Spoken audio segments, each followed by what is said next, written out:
Yeah. Welcome back to another episode of the WazzyCircus Radio Sky Family Reunion 2026. Listen, man. I don't give a fuck about most of you. Do you understand that? I don't care. There's a dude. 11,000 skydives, 35 years in the sport, movie star, my mentor, my boss. He's watching me through the cameras every time I touch a hand. Listen, if they go high, he fucking texts me. My hero, go. Boom! Check this shit out. Listen, not a game. Is there no music? Mickey, talk to us. That's you in the canyon, Mickey. Yeah, that's pretty CG'd, but that is me. Yeah. Look at. So people don't understand. A lot of these scenes are shot in the tunnel with green screen first, right? Yeah, we did Ant-Man exclusively in the tunnel. Was that in Austin? Yep.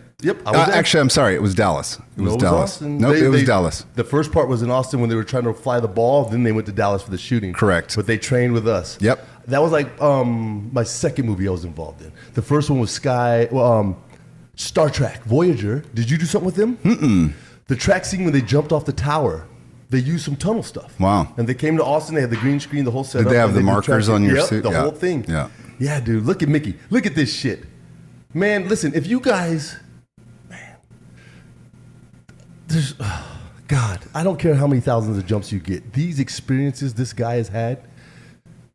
Look at Ant-Man. Look, God damn it, man. Some people have an influence on the sport, Mickey. And just because you're a brother, for me, I'm telling you right now, it's a bigger deal than you think. Look, that was you with Pastrana and the parachute. The dude, when Pastrana jumped out with the parachute. That was me and Plammer, actually. That was you and Plammer. Yeah. So you held him stable while Plammer hooked up to him. Nope. So Plammer did it with Pastrana, and then Plammer and I recreated it because they shot it on shitty cameras. Oh, and you did. So we hired Joe Jennings to come out and shoot it with a real camera. I hung out with Joe Jennings fucking last week. That's the end of it. My hero. Put on Mickey. Motherfucking Mickey. Look at this hand. Look at that jaw, dude. Look at this guy. Sky Fam Vegas, baby. Penthouse. Killing it. Yeah. Yo. We're finally doing it. How? Your background. When did you start? 35 years ago. You're what, 18, 19? No, I started at 22. 22. How? I met a guy at work that was a skydiver. Right. What were you doing at the time? I was working at Intel. Okay. Doing drafting. I was a snowboarder. I went to his cubicle and I saw these skydiving photos and I was like, oh man, I always wanted to do that. And he was like, bet, I'll hook you up. And the next day there was a receipt on my seat. No shit. For $147 for a static line. That's what I did. Yep. Where did you do that? You didn't do that in Longmont? Berlin, New Mexico, out of a Beach 18. You got to fucking jump a beach for your first skydive? First 100 jumps was out of a beach. No shit. Yeah. That was my experience. That's learning fucking skydiving. Magic. Dude. Yeah. So you had to sit up in the door as normal, jump out, and he just deployed your shit. It wasn't even a Cessna. No Cessna. See, I got to hang off the wing, dude. That's hardcore. So when I got my IED rating, what's to do with the most jumps in the world? I'm just drawing a blank. The dude. Anyway, he was my instructor. 471 jumps in a day. What's his name? Anyway, we had to set up on the caravan. And like, I'm coming from a Cessna drop zone doing IED. I had to line 5 guys up on their knees and they like called to the door. Is that what you had to do? It was literally a static line. It was attached to the plane. And, I did the thing. It was awesome. But I always visualized skydiving as the free fall part, right? So did they teach you to curl up like this or they teach you to get out? No, you get out and present, but the parachute's open immediately, right? Yeah. And I was like, that was really cool, but it wasn't what I wanted. So I kept going back until I could do the free fall. Hold on, with the first jump, did you flare? Oh yeah, I landed on my feet. No shit. Yeah, but it was like a 280 square foot canopy. I had a 280 Skymaster and I face planted into the grass in my teeth, dog. So I don't care what this. Yeah. That's dope. Yeah. And I was hooked. Like once I finally got to the free fall part, I already had, almost a dozen jumps.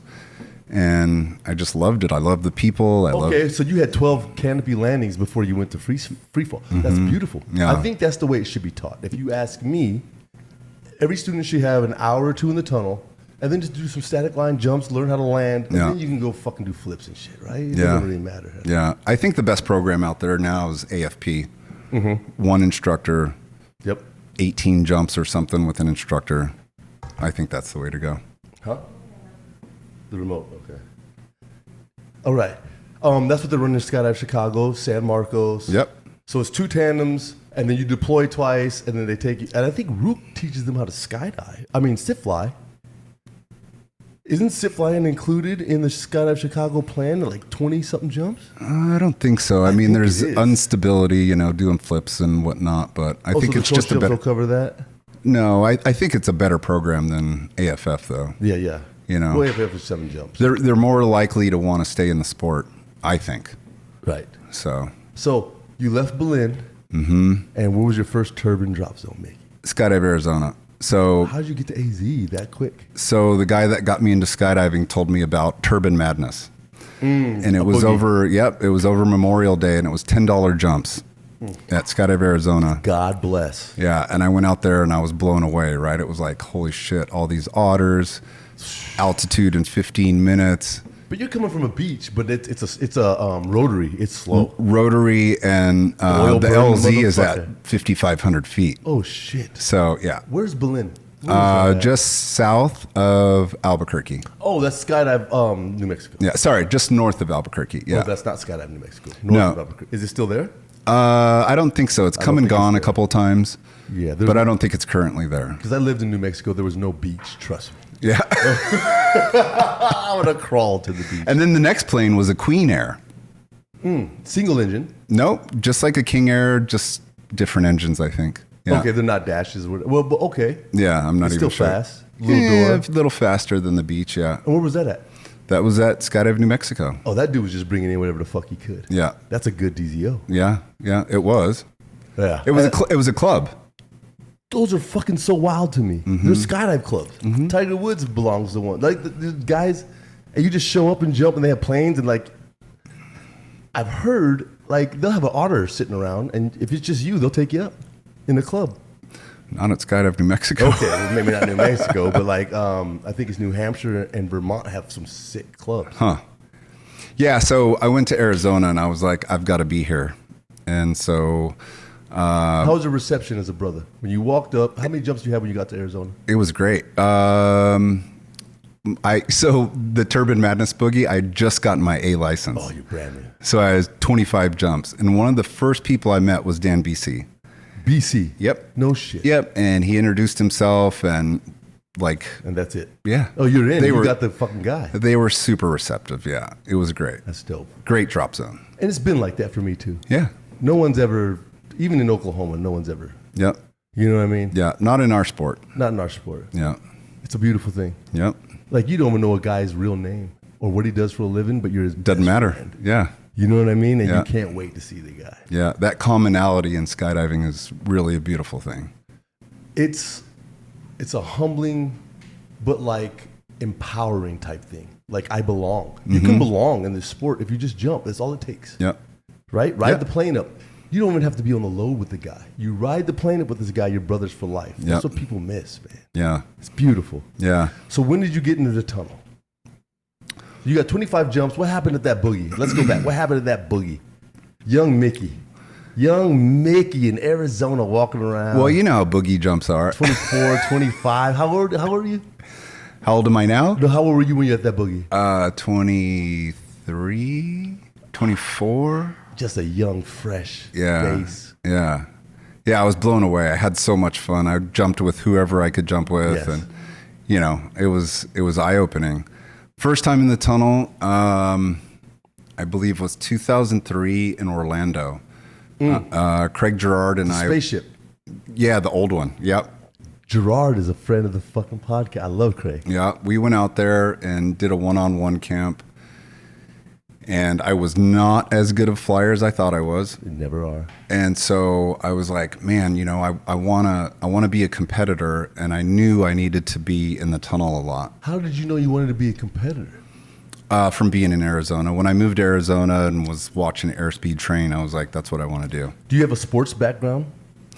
As a kid, yeah, nothing serious. Like I didn't compete in college or anything So like that. what drove you to competition? Because you've taken it to the next level. Like, and your tips, I'll be like, you guys have flown 4-way.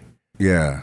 At the highest fucking level, undefeated for years. Yeah. I think you're either competitive or you're not, right? It's in you, isn't it? Yeah, it's in me. And, you know, I love it. I love competing. You know, Did it ever spoil it for you?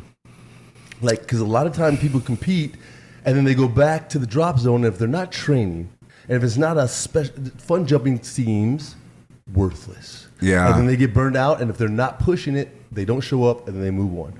Like, did it spoil it for you? It didn't spoil it. I had to redefine my why and my pleasure of, you know, what's exciting about it. You did have to do it though. Yeah, because you know you're jumping with the same guys 1,000 jumps a year, and you just get to a level that you'll never have that type of It's subconscious movement. flying with. You put your hand out, his hand is there, Yeah. and now you're going to the next point. I know you're into. Yeah. It's not even. It's flow, Yeah. brother. Yeah. Yeah. So when I got out and kind of retired from competition, I took some time off, and I went to Florida to help Rook out with some world record tryouts. And I had a blast. Yeah. And I was like, man, I Reignition. still Yeah. love skydiving. Yeah. You know? So there's ebb and flows. It's the way it is. Yeah. All of us. Yeah, for sure. You know, you can take a break and it's okay. Yeah. You know, I feel like it's a sin sometimes that I'm not jumping. You know what I mean? Because Yeah. it was so ingrained in me. But dude, I've got kids to raise. I've Yeah. got a job to do. I've got investments to make. Mm-hmm. So how did you get into film? Was it Eric Salas? Was it through him or? No, it was a guy named Tim Rigby. Okay. I was in Paris trying out for the head down record in 2007. Okay. And I met Tim. I didn't know who he was, and we just started chatting.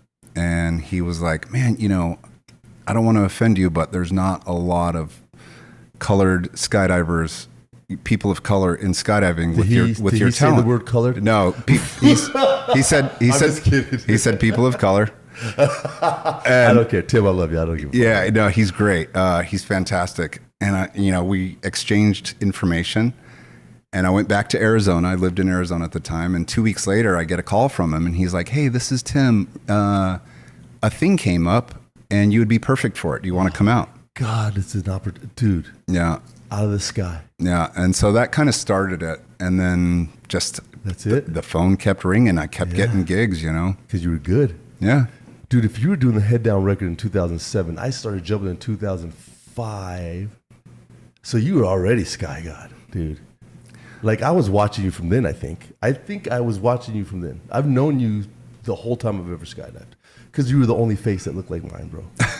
And you do. You look through Yeah. the crowd to find it. Is there any Yeah. brothers there? No? Okay, that's a cool picture. Oh, look at that cat, right? Yeah. It's yeah. him.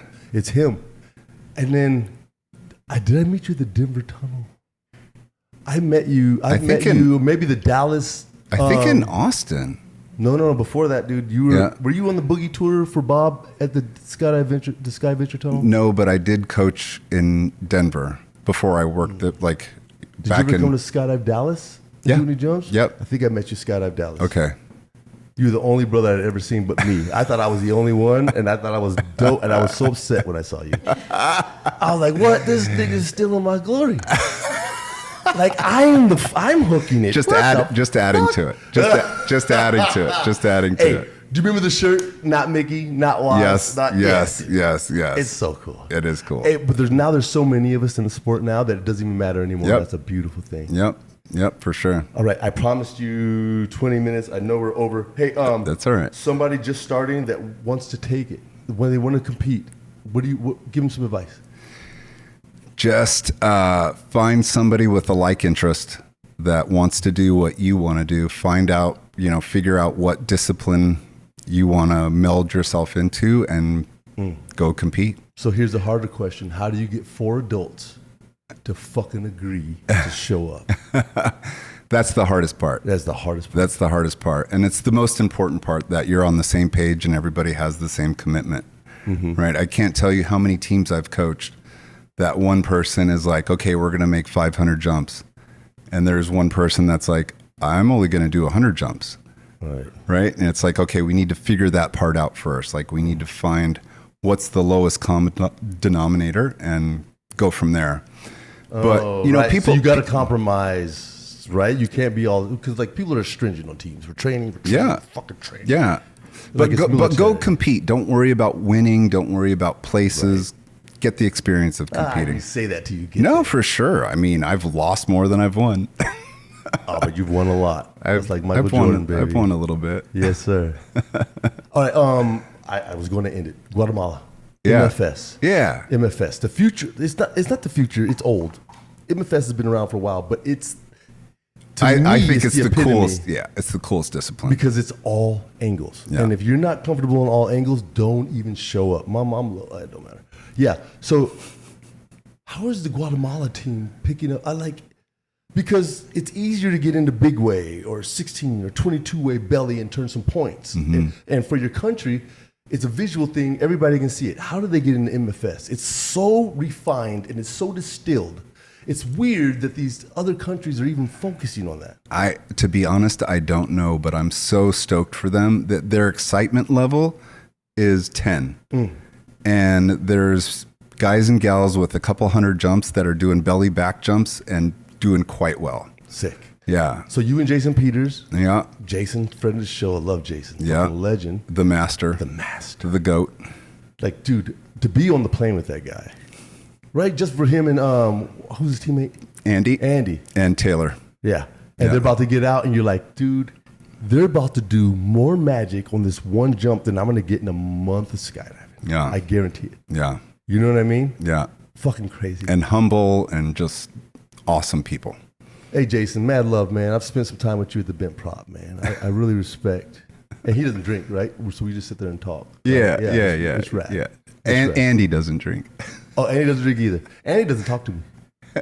Andy doesn't fucking recognize, he doesn't acknowledge me at all. Hey, Andy. Andy's a great guy. I'm sure. He's awesome. Jason gives you. Okay. So, what is the future of the sport, Mickey? I mean, how many years in the tunnel? I mean, you're my boss, so. Oh, man. I started at SkyVenture, Arizona in 2005. Were you in those old videos, the Eloy videos? Mm-hmm. Yeah. Those are so badass, dude. We still watch those. Yeah. It's funny to watch that now to see where flying is now. And like we thought we were cutting edge. Like, well, you were. You know, this is the best. And now it's like going back to watch that is hilarious.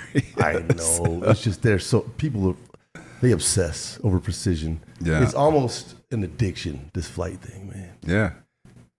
You've been in the tunnel since 2005? Mm-hmm. That's as long as I've been skydiving. That's why you're my hero, buddy. Yeah, man. Mickey Nuttal, mad love, Annie. Thanks for having me. Hey, dude, thanks for leaving the party. Yeah. We're going to go grab Rook. WazzyCircus Radio 2026 Sky Family, man. Mickey Nuttal. All right. We'll finish this up proper. Oh, you'll come to Mesa. All right. Sounds good. Let's go. All right. We did it, Mom. Oh, we got Mickey. That's number one. We're going to do one more today, and then we'll do more tomorrow. Good luck getting Rook. What would you like to do if money were no object? How would you really enjoy spending your life? Forget the money.